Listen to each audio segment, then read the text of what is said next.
साथियों, कृषि विज्ञान में आप सबका स्वागत है। साथियों, कृषि विज्ञान में आज हम कासुगामाइसिन 3% SL के बारे में जानेंगे कासुगामाइसिन कौन कौन से रोगों के लिए प्रयोग किया जाता है, कासुगामाइसिन की मात्रा क्या होनी चाहिए, कासुगामाइसिन कौन कौन सी कंपनियां बनाती हैं, कासुगामाइसिन का मोड ऑफ एक्शन क्या है।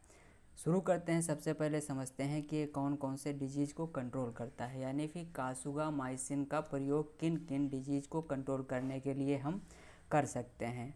पहला तो ये पेडी ब्लास्ट और दूसरा ये टमाटो अर्ली ब्लाइट, यानी मुख्य रूप से ये पेडी ब्लास्ट और टमाटो अर्ली लीफ ब्लाइट के लिए प्रयोग किया जाता है। इसके अलावा इसका प्रयोग tomato leaf mould, tomato bacterial spot, tomato bacterial canker और चिली का बैक्टीरियल लीफ ब्लाइट इसके लिए किया जाता है। इसके अलावा इसका प्रयोग सिट्रस कैंकर में भी प्रभावशाली है।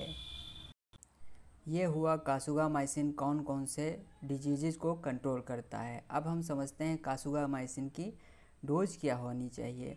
राइस ब्लास्ट के लिए इसकी डोज 400 से 600 ml प्रति एकड़ और टमाटो अर्ली लीफ स्पॉट के लिए 400 से 500 ml प्रति एकड़ होनी चाहिए। इसके अलावा और जो पीछे हमने डिजीज चाहे चिली और टमाटर के डिस्कस किए, सिट्रस के किए, उसमें सभी में इसकी मात्रा 400 से 600 ml प्रति एकड़ के हिसाब से 150 लीटर पानी में घोलकर छिड़काव करना चाहिए। ये हुई इसके डोज के बारे में। अब हम समझते हैं कासुगामाइसिन को कौन कौन सी मुख्य कंपनियां किन किन नामों से बनाती हैं। तो ये बायोस्टेट इसको बायोमाइसिन नाम से, धानुका इसको कासु बी नाम से और एरीज इसको केमाइसिन नाम से बनाती है। अब हम बात करें इसके मोड ऑफ एक्शन की, जो सबसे इम्पोर्टेंट है।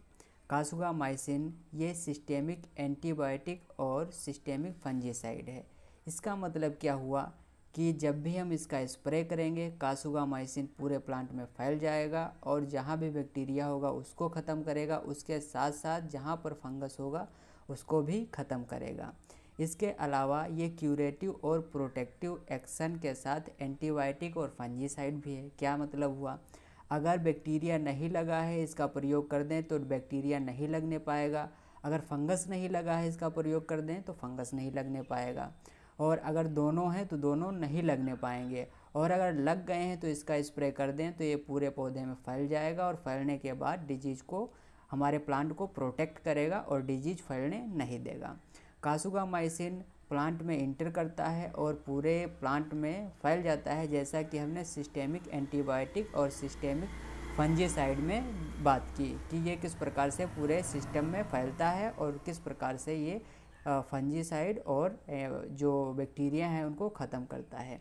मेन इसका जो काम है वो क्या है, प्रोटीन सिंथेसिस को इनहिबिट करना।